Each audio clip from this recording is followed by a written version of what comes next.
सभी को good morning. Start करते हैं आज का करंट अफेयर। आज तारीख है 20 मार्च 2024। एक इंपॉर्टेंट कोट के साथ इस क्वेश्चन का शुरुआत करते हैं। आज का दिन कहता है कि जिन्हें कोई मौका नहीं देता मेहनत भी उन्हें मौका देता है। यानी कि लिया ऐसा क्यों गया है, ये कोट करने का मतलब क्या है कि जिन्हें कोई मौका नहीं देता उसे मेहनत मौका देता है। जैसे कभी कभी आपको सुनने को मिला होगा कि एक ऐसा बच्चा एग्जाम निकाला है जिसके यानी आईएएस बड़ा सा एग्जाम निकाला है जिसके फादर कुछ भी नहीं करते, है ना, और वो भी मेहनत करके क्या है बड़े से बड़े एग्जाम निकाल लिया। तो ये मेहनत के आधार पर ये बातें कही गई है कि जिन्हें कोई मौका नहीं देता उन्हें मेहनत मौका देती। क्यों? क्योंकि सभी के लिए 24 घंटा का समय दिया गया है। अगर आप बड़े हैं तो भी आपके लिए 24, और अगर बड़े नहीं हैं तो भी आपके लिए 24 घंटा का समय मिला हुआ है। ठीक है, तो आइए इस कोड के साथ हम लोग पहला क्वेश्चन का शुरुआत करते हैं, जिसमें फर्स्ट क्वेश्चन है महिला प्रीमियर लीग यानी WPL। ठीक है ना, WPL है ना, महिला प्रीमियर लीग 2024 का खिताब किसने जीता, यानी किसने जीता है। ठीक है, तो ऑप्शंस है royal Challengers Bengaluru, Mumbai Indian या मुंबई इंडियंस हो गया, दिल्ली कैपिटल्स या यूपी वॉरियर्स। ये सब टीम मिला करके खेलती है खेल, है ना। इस बार क्रिकेट हो रही थी, T20 मैच हो रहा था। पिछले साल शुरू किया गया था, इस साल इसकी दूसरा संगठन है। ठीक है ना, ओके।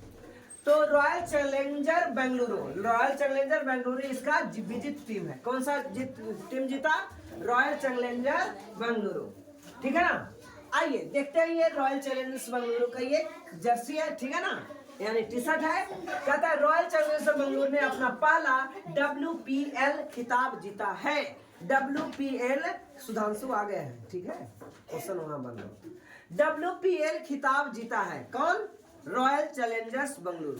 पिछले बार मुंबई इंडियंस जीता था। ठीक है ना, WPL मुंबई इंडियंस जीता था। कौन? पिछले बार। समझ में आ रहे बच्चे?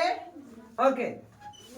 फाइनल मुकाबला हुआ था दिल्ली के अरुण जेटली स्टेडियम में। तो आपका एक क्वेश्चन यहां से बनेगा कि अरुण जेटली स्टेडियम कहां सिचुएटेड है, अवस्थित है? तो नई दिल्ली, है ना। कहां स्थित है? नई दिल्ली में। और ये फाइनल मुकाबला यहाँ पे खेला गया था। अब देखिए Sophie Molineux final player of the match यानी मैन ऑफ द मैच बने थे। ठीक है, इस प्रकार से RBC ये पूरे के पूरे 5 टीम क्रिकेट अभी खेल रही थी, जिसमें कौन कौन सा था देखिए आपको बता दे। दिल्ली कैपिटल्स, फिर है ये यूपी वॉरियर्स, ये है गुजरात टाइटंस और रॉयल चैलेंजर्स बेंगलुरु और मुंबई इंडियंस। ये 5 है ना खेल रहे थे। ठीक है, महिला प्रीमियर लीग WPL। ठीक है ना, इंडियन प्रीमियर लीग वो अलग है। अब कुछ दिनों के बाद cricket T20 cricket match start होगी, जिसमें पुरुषों का क्रिकेट मैच होगा, जिसको बोलेंगे IPL इंडियन प्रीमियर लीग। ठीक है ना, तो इसमें 2023 के विजेता मुंबई इंडियंस। 2023 में कौन जीता था? मुंबई इंडियंस। तभी चालू किया गया था 2023 में। चालू कब किया गया था? 2023 में। आइए RCB यानी रॉयल चैलेंजर्स बेंगलुरु की कप्तान कौन है? स्मृति मंधाना, स्मृति मंधाना। और बाकी इतना ज्यादा इंपॉर्टेंट नहीं है। जीते हुए को 6 लाख रुपया मिलता है, और जो टीम हारते है वो विजेता होता है उसको 3 करोड़ रुपया, 6 करोड़ और 3 करोड़ रुपया मिलता है। ठीक है ना, इस प्रकार से कुछ इंपॉर्टेंट फैक्ट्स है, उसको आप याद कर लेंगे। ओके, आइए आज का ये क्वेश्चन नंबर 2।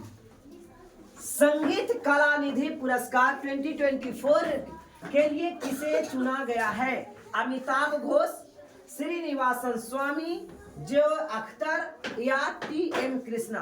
तो इसका राइट आंसर क्या आएगा? है ना, TM कृष्णा। इसका राइट आंसर क्या है? TM कृष्णा। कौन सा? संगीत कला निधि पुरस्कार। संगीत कला निधि पुरस्कार किसने जीता? TM कृष्णा के द्वारा जीता गया है।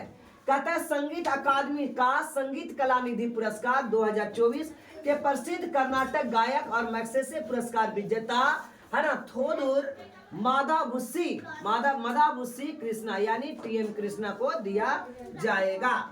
ठीक है, कला निधि पुरस्कार आपका क्वेश्चन हो बन सकता है, कला निधि पुरस्कार किस क्षेत्र में दिया जाता है? तो कहेंगे संगीत के क्षेत्र में कला निधि पुरस्कार दिया जाता है। किस क्षेत्र में? संगीत के क्षेत्र में। ठीक है ना, तो ये कर्नाटक के संगीत का ऑस्कर कहा जाता है। यह पुरस्कार मद्रास संगीत अकादमी के द्वारा दिया जाता है। संगीत कला निधि पुरस्कार कर्नाटक संगीत में प्रदान किए जाते हैं। इस प्रकार से बहुत से पुरस्कार कभी कभी दिया जाता है, आप इसको एक बार चेक कर लेंगे। ठीक है ना, तो संगीत अकादमी में नृत्य कला निधि पुरस्कार डॉक्टर नीना प्रसाद को दिया गया। संगीत कला आचार्य, ये सब आप याद नहीं करेंगे। ठीक है, बस एक लाइन याद करना था, कला निधि पुरस्कार कहाँ से दिया जाता है ना, तो कर्नाटक, है ना, कर्नाटक से। कर्नाटक वाले को संगीत के क्षेत्र में मिलता है, याद रखेंगे। ठीक है, बस क्षेत्र याद रखिए कहाँ से दिया जाता है। आइए आगे देखते हैं कुछ इंपॉर्टेंट्स, है ना, और भी जो पुरस्कार दिया गया उसके बारे में। खसरो रूबेला चैंपियन पुरस्कार भारत को दिया गया है। ठीक है, इंडिया यूके अचीवर्स सम्मान जो अख्तर और अस्मा खान को मिला। नाइटहुड का उपाधि, ये कुछ दिन पहले हुआ था, नाइटहुड की उपाधि सुनील भारती मित्तल को मिला। रोमेन रोलैंड पुरस्कार मिला पंकज कुमार चटर्जी को मिला। ठीक है ना, आज का ये क्वेश्चन नंबर 3 करते हैं। तमिलिसाई सौंदरराजन किस राज्य की राज्यपाल थी जिन्होंने अपने पद को इस्तीफा दे दिया? त्रिपुरा, तेलंगाना, नागालैंड, मणिपुर। तो इसका राइट आंसर आ जाएगा नागालैंड। नागालैंड के जो तेलंगाना के जो राज्यपाल थे जो अभी इस्तीफा दे दिए, ये कौन थे? तो सौंदरराजन। ठीक है ना, सौंदरराजन। आइए देखिए, ये इस्तीफा दे दिए हैं। कहता है तेलंगाना के राज्यपाल और पुदुचेरी के उपराज्यपाल, ठीक है, तमिलिसाई सौंदरराजन ने पद से इस्तीफा दे दिया। जितना भी आपके पास पता होगा कि 2 ऐसा यूनियन टेरिटरी है जहां पे उपराज्यपाल होते हैं। ठीक है ना, क्या होते हैं? लेफ्टिनेंट गवर्नर होते हैं, और सब जगह गवर्नर, राज्य में गवर्नर होते हैं। उन्होंने राष्ट्रपति द्रौपदी मुर्मू को अपना इस्तीफा सौंपा। तो आपको एक लाइन यहां से याद करने को मिला कि कोई भी राज्यपाल या उपराज्यपाल कोई भी राज्यपाल किसको अपना इस्तीफा पत्र देता है? तो अपना इस्तीफा पत्र राष्ट्रपति को देता है। किसको देता है? राष्ट्रपति। कहता है 8 सितंबर 2019 से राज्यपाल, कहाँ के राज्यपाल? तेलंगाना के, और उपराज्यपाल कहाँ के? पुदुचेरी के उपराज्यपाल थे। अनुच्छेद 153 में ये याद रखने वाली पॉइंट्स है। अनुच्छेद यानी आर्टिकल्स 153 के अनुसार प्रत्येक राज्य के लिए एक राज्यपाल होगा। प्रत्येक राज्य के लिए एक राज्यपाल होगा, यानी और एक से अधिक राज्यों का भी एक राज्यपाल हो सकता है ना। उसमें 2 या 2 से अधिक राज्यों का राज्यपाल के रूप में नियुक्त किया जा सकता है। ये आप याद रखेंगे कि अनुच्छेद 153 में किस चीज का चर्चा है? तो प्रत्येक राज्यों में एक राज्यपाल होगा। प्रत्येक राज्यों में एक राज्यपाल होगा। ठीक है, राज्यपाल से संबंधित कुछ फैक्ट्स को देखते हैं। तो राज्यपाल राष्ट्रपति के प्रसाद प्रयत्न पद को धारण करते हैं, यानी राष्ट्रपति इसको चुनता है, और जब तक चाहे राष्ट्रपति तब तक इसको रख सकते हैं। ठीक है ना, राज्यपाल को। तो ये प्रसाद प्रयत्न होता है, याद रखिएगा। तो राज्यपाल जो होता है वो राष्ट्रपति तो चुनता ही है, इसे इस्तीफा देता है। राज्यपाल के कार्यकाल समान रूप से 5 वर्ष का होता है, लेकिन वह अवधि खत्म होने से पहले भी वो त्याग पत्र दे करके या राष्ट्रपति उसको हटा सकते हैं। यानी मैक्सिमम तो 5 साल रहेगा, और नहीं तो अगर राष्ट्रपति को मन है तो जल्दी उसको हटा सकते हैं। ठीक है बच्चे, आगे देखा जाए। राज्यपाल 35 वर्ष की आयु पूरा कर लेने पर ही किसी राज्य की गवर्नर को बनाया जाता है। यानी राज्यपाल होने के लिए मिनिमम एज कितना चाहिए? 35 वर्ष। राज्यपाल बनने के लिए मिनिमम एज कितना चाहिए? 35 वर्ष। याद रहेगा, राज्यपाल होने के लिए मिनिमम एज 35 वर्ष, और राष्ट्रपति भी होने के लिए मिनिमम एज 35 वर्ष। राज्यसभा के सदस्य होने के लिए 30 वर्ष, लोकसभा के सदस्य होने के लिए 25 वर्ष, मुखिया, सरपंच ये सब के लिए 21 वर्ष। ठीक है ना। प्रधानमंत्री होने के लिए 25 वर्ष, समझ में आया। मुख्यमंत्री होने के लिए 25 वर्ष। गड़बड़ा गए, कुछ नहीं, हल्का है। राष्ट्रपति और राज्यपाल 35, ठीक है ना। और राज्यसभा के लिए कितना, 30। और लोकसभा, तो प्रधानमंत्री लोकसभा वाला बनेगा ना, इसलिए 25 में बन जाएगा, ठीक है। चलो, तो राज्यपाल राज्य के मुख्यमंत्री, हाई कोर्ट के मुख्य न्यायाधीश को शपथ दिलाता है, यानी राज्य के हाई कोर्ट के न्यायाधीश, है ना, सुप्रीम कोर्ट के न्यायाधीश को नहीं, सुप्रीम कोर्ट के न्यायाधीश को शपथ राष्ट्रपति दिलाते हैं। और समझ में आ रहा है बच्चे, सुप्रीम कोर्ट का शपथ कौन दिलाता है, राष्ट्रपति। कौन दिलाता है, राष्ट्रपति। और राज्यपाल मुख्य न्याय, राष्ट्र के हाई कोर्ट के मुख्य न्यायाधीश को और वहां के मुख्यमंत्री को, ओके, याद रखिएगा, शपथ दिलाता है। आज का ये क्वेश्चन नंबर 4, संयुक्त सैन्य अभ्यास लामिन्ते, बहुत बहुत VVI है, बहुत ज्यादा VVI है, लामिन्ते, ठीक है, लामिन्ते। आप लोग नोट्स नहीं बनाइएगा तो सारा पढ़ाई बेकार जा रहा है, ठीक है। संयुक्त सैन्य अभ्यास लामिन्ते भारत और किस देश के बीच होता है, लामिन्ते, है ना। सैन्य exercise Sri Lanka, Maldives, Seychelles, Madagascar. तो राइट आंसर हो जाएगा बच्चे सेशेल्स। सेशेल्स की राजधानी कोई बता सकते हैं, सेशेल्स की राजधानी कहाँ है, विक्टोरिया। सेशेल्स की राजधानी विक्टोरिया, ओके। आइए, संयुक्त सैन्य अभ्यास लामिन्ते 2024 18 से 27 मार्च तक होगा, ठीक है। इस वर्ष लामिन्ते अभ्यास का 10वां संस्करण किया जा रहा है, ठीक है ना। भारत और सेशेल्स के बीच, भारत और सेशेल्स के बीच सहयोग बढ़ावा देने के लिए अभ्यास हो रहा है। इस अभ्यास में भारतीय सेना के गोरखा राइफल्स के 45 जवान हिस्सा ले रहे हैं। कहता है लामिन्ते शब्द का अर्थ है मित्रता, लामिन्ते शब्द का अर्थ क्या है, मित्रता, ठीक है। इसलिए लामिन्ते भारत और सेशेल्स के बीच। आइए, सेशेल्स कहाँ है, सेशेल्स देखोगे तो मेडागास्कर के ऊपर में, मेडागास्कर के ऊपर में ये सेशेल्स है। ये तीसरी चौथी बार सेशेल्स की कहानी हो रही है।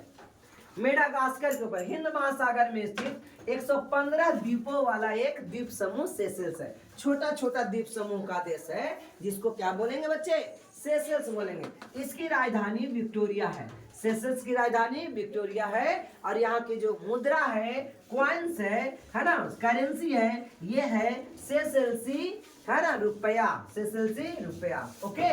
आइए, सेशेल्स के बारे में और जानते हैं।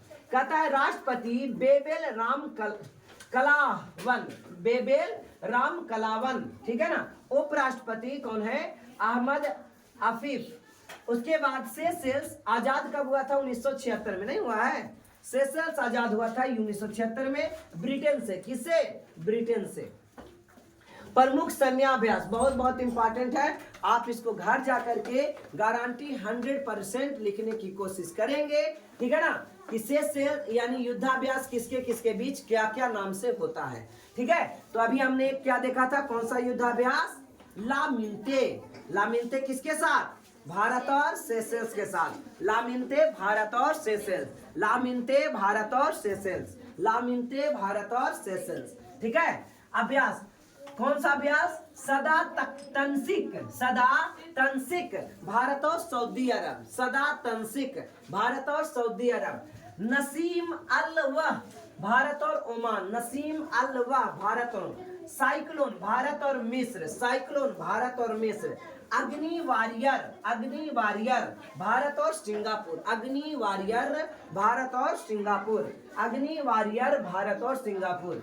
आइए क्वेश्चन नंबर 5 देखते हैं। व्लादिमीर पुतिन, है ना, व्लादिमीर पुतिन रूस के राष्ट्रपति कितनी बार बने हैं, तो ऑप्शन है पहली बार, दूसरी बार, पांचवी बार, छठी बार। तो इसका राइट आंसर आ जाएगा पांचवी बार, व्लादिमीर पुतिन, ठीक है ना। व्लादिमीर पुतिन, व्लादिमीर पुतिन कई बार बने हैं।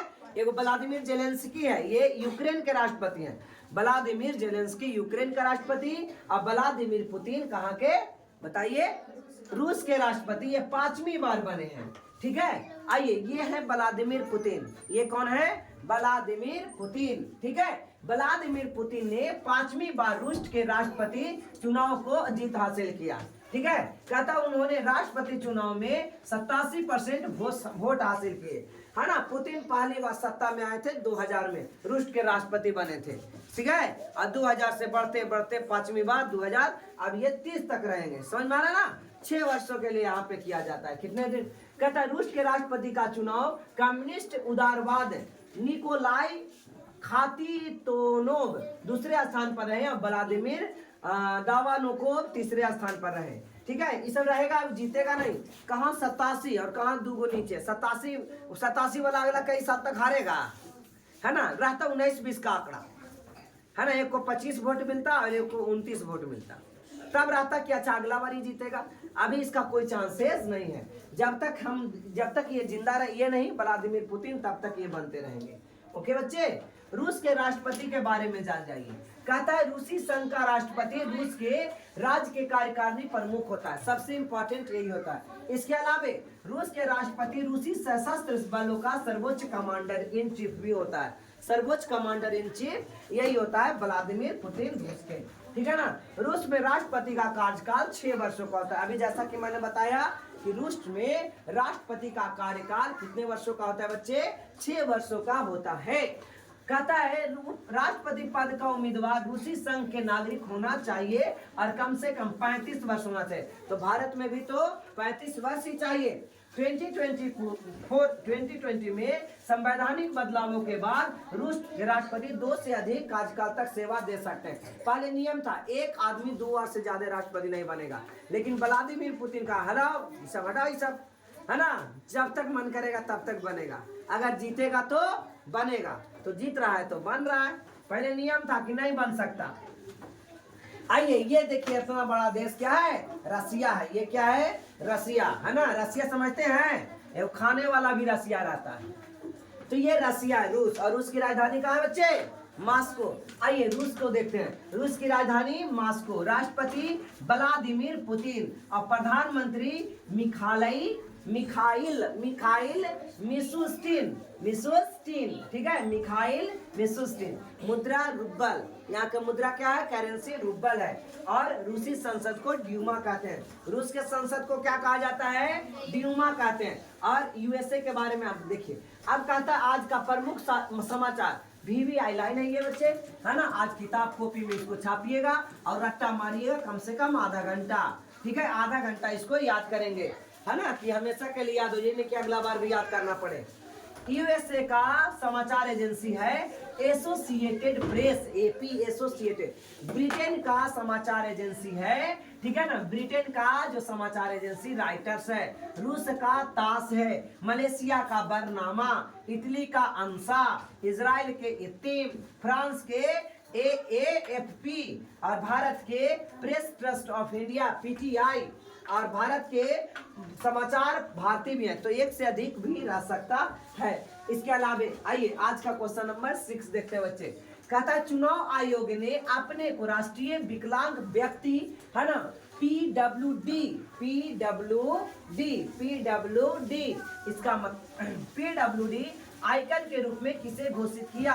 तो ऑप्शन है अबनी लेखरा, सिंह राज धाना, शीतल देवी या मनोज सरकार। तो इसका राइट आंसर हो जाएगा शीतल देवी। शीतल देवी को आइकन बनाया गया है विकलांगता के लिए, ठीक है ना, और वोट के लिए। आइए देखिए इस प्रकार से शीतल देवी ये है कि इनका दोनों हाथ बेटा कटा हुआ है, फिर भी देखिए ये तीर साध रहे हैं, है ना, पैर से और हाथ से कैसे करके कि इतना। और लोग विकलांग होते हैं तो सोचते हैं कि हम तो वोट देने जाएंगे ही नहीं, लेकिन इनको विकलांगता के लिए इतना प्रखर सोच कि दोनों हाथ भी नहीं है, फिर भी ये मेडल जीत करके लाए हैं, ठीक है ना। तो शीतल देवी को चुनाव आयोग ने अपने राष्ट्रीय विकलांग व्यक्ति के आइकन के रूप में कहता है। शीतल देवी एक पैरा तीरंदाज है ना, तीरंदाज है। ओके, याद रखेंगे ये क्या है, पैरा तीरंदाज है। ओके, 9 जनवरी 2024 को अर्जुन पुरस्कार इनको मिला था शीतल देवी को। यह वह ऊपरी अंगों से बिना पहली और एकमात्र अंतरराष्ट्रीय पैरा तीरंदाजी चैंपियन है ना। विकलांग है, इनको ऊपर में कुछ नहीं है, मतलब हाथ नहीं है, फिर भी ये तीर चला है।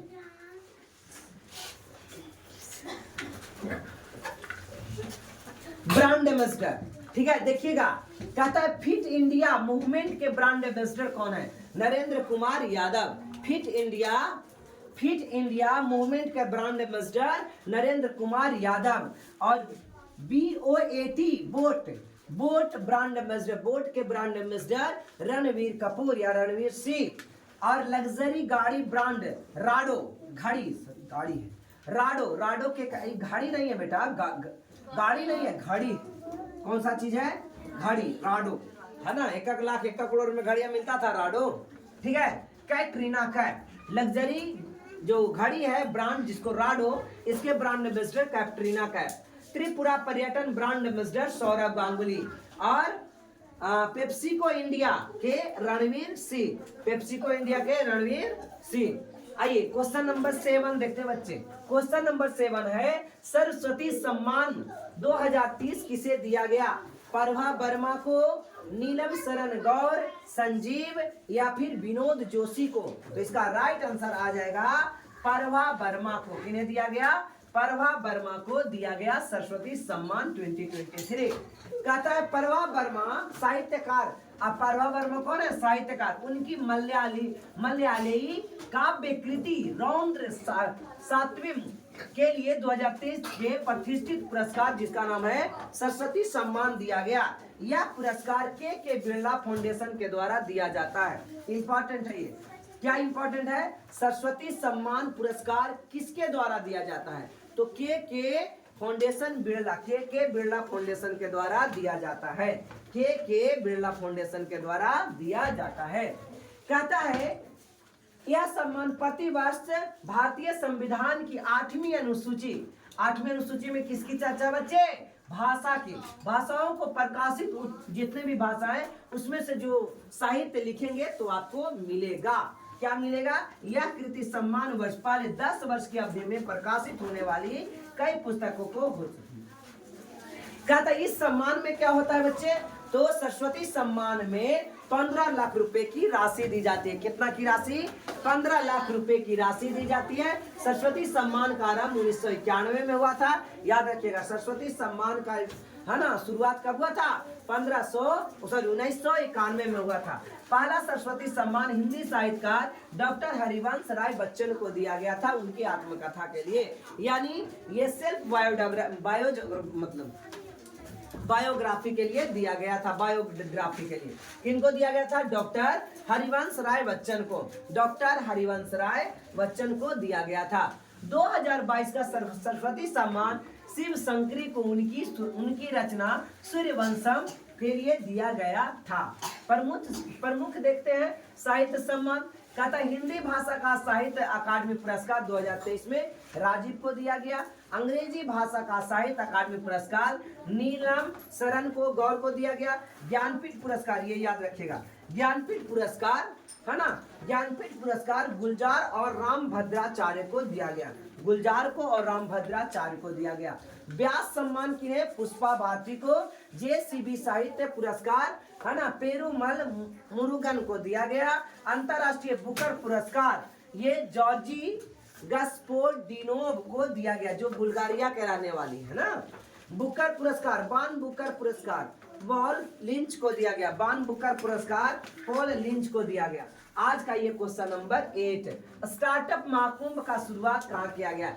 स्टार्टअप महाकुंभ का शुरुआत कहाँ किया गया है? तो ऑप्शंस है बेंगलुरु, चेन्नई, नई दिल्ली, कोलकाता। तो इसका राइट आंसर आ जाएगा नई दिल्ली। ठीक है, स्टार्टअप महाकुंभ का शुरुआत नई दिल्ली में किया गया। कहाँ किया गया? नई दिल्ली में किया गया। स्टार्टअप महाकुंभ है ना 18 मार्च 2024 के नई दिल्ली में शुरुआत हुआ। इसमें आप इस चीज को समझिएगा, यह भारत मंडपम में 20 मार्च तक जारी रहेगा। ये पहले भी पढ़ाए थे। भारत मंडपम कहाँ है? नई दिल्ली में है। ठीक है ना। भारत मंडपम में G20 शिखर सम्मेलन के सभी राष्ट्राध्यक्षों की मीटिंग यही हुई थी दिल्ली में, महामंडपम में। ठीक है ना, भारत मंडपम। कहता है इसमें AI artificial intelligence, B2B agritech, deep tech, climate tech, इसके बाद फिटनेस है ना, gaming, sports, e sports, incubator एवं एक्सेलरेटर एवं पर मंडप होंगे। मतलब इतना चीज को यहाँ पे जो मतलब मेन काम क्या है, किस प्रकार से टेक्नोलॉजी को विकसित किया जाएगा, ठीक है, इसीलिए यह कार्यक्रम करवाया जाता है। एंटी डोपिंग सम्मेलन नई दिल्ली में हुआ था। एंटी डोपिंग सम्मेलन नई दिल्ली में हुआ था। आतंकवाद से निपटने पर पहली बार ईयू भारत यूनाइटेड अरब अमीरात के लिए है, नहीं सॉरी यूरोपीय यूनियन के लिए, किसके लिए बच्चे, यूरोपीय यूनियन, यूरोपीय यूनियन, ठीक है, यूरोपीय यूनियन, यूरोपीय यूनियन भारत गोलमेज सम्मेलन 2024 नई दिल्ली में हुआ था। 7वीं हिंद महासागरीय सम्मेलन पर्थ ऑस्ट्रेलिया में है। पर्थ कहाँ है, ऑस्ट्रेलिया में, यहाँ इसका सम्मेलन हुआ था। स्टॉप टीबी पार्टनरशिप, ठीक है ना, टीबी पार्टनरशिप मीटिंग कहाँ हुआ था, ब्राजील में, ठीक है, ब्राजील में हुआ था। 9वां नंबर क्वेश्चन, पहली बार फार्मूला 4 कार रेसिंग इवेंट का आयोजन कहाँ किया गया है, ठीक है, तो श्रीनगर, जम्मू, बारामूला या कठुआ, तो इसका राइट आंसर क्या आ जाएगा, जम्मू। कहाँ शुरू किया गया, जम्मू में शुरू किया, श्रीनगर में शुरू किया गया, सॉरी, इसका राइट आंसर क्या होगा, श्रीनगर, जम्मू है। कहता है पहली बार श्रीनगर में फार्मूला 4 कार रेसिंग इवेंट शुरू किया गया है। यह कार रेसिंग इवेंट जबरन, है ना, माउंटेन रेंज पर स्थित, कौन सा, जबरवन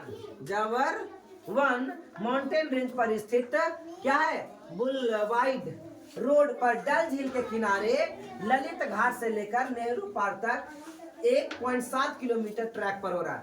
इस प्रकार से ये गाड़ी आप कभी कभी देखे होंगे, है ना, और इसी को चलाया जाता है। रेसिंग में जो जीतेगा उसको प्राइज मिलता है। फार्मूला 1 के मुकाबले फार्मूला 3 और फार्मूला 4 का स्पीड कम होने वाली रेस है। सबसे स्पीड रेस है फार्मूला 1, फार्मूला 2 कम, फार्मूला 3 और कम, फार्मूला 4 और कम। हाल ही में प्रथम बार क्या क्या किया गया, कहता है तुर्की ने पहली बार 5वीं पीढ़ी का फाइटर जेट बनाया। तुर्की ने पहली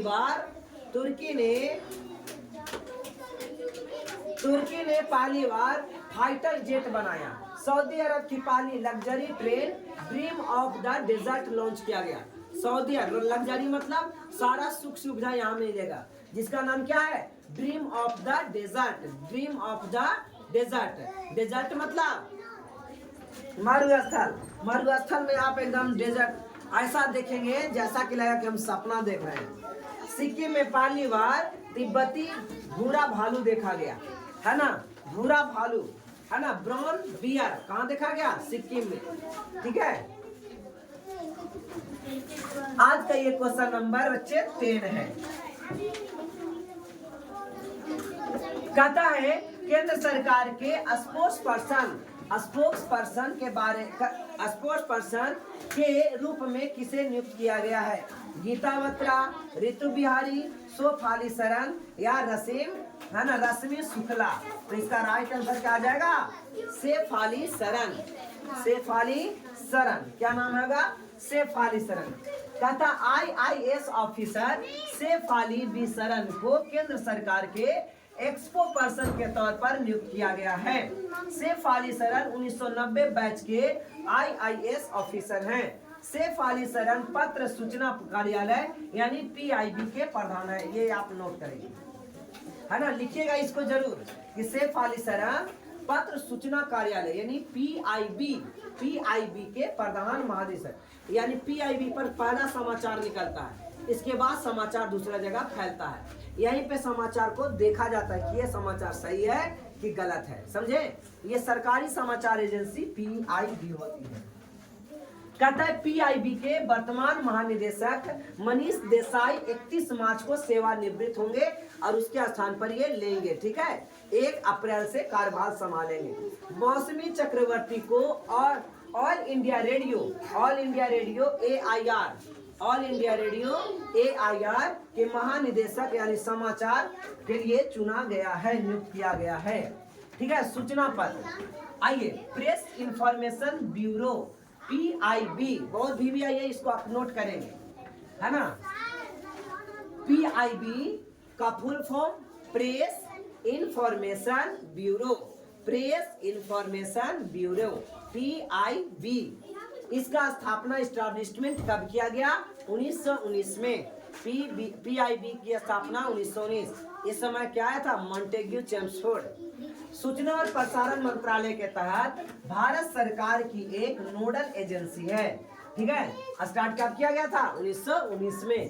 प्रेस सूचना ब्यूरो सरकारी योजना, नीतियों, कार्यक्रम, पहलों यानी कौन सा चीज स्टार्ट किया जाएगा उसके लिए ये मीडिया जानकारी प्रेस मतलब करती है। ठीक है, तो आज और क्वेश्चन अगर देखना है तो और भी देख सकते हैं। भारत और किस देश ने भविष्य के लिए बिजली आपूर्ति का कुंडलकुलम समझौता पर हस्ताक्षर किए? तो कुंडलकुलम परियोजना कहाँ है बच्चे? तमिलनाडु में है। कहाँ पे?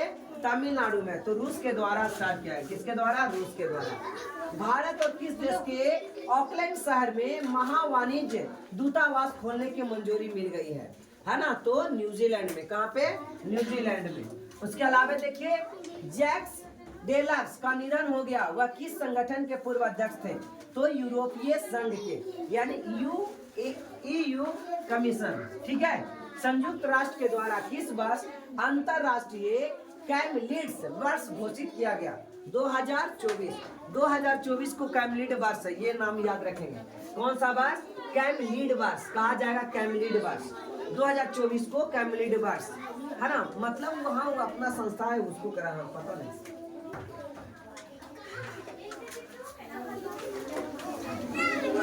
आज बस इतना ही रखते हैं।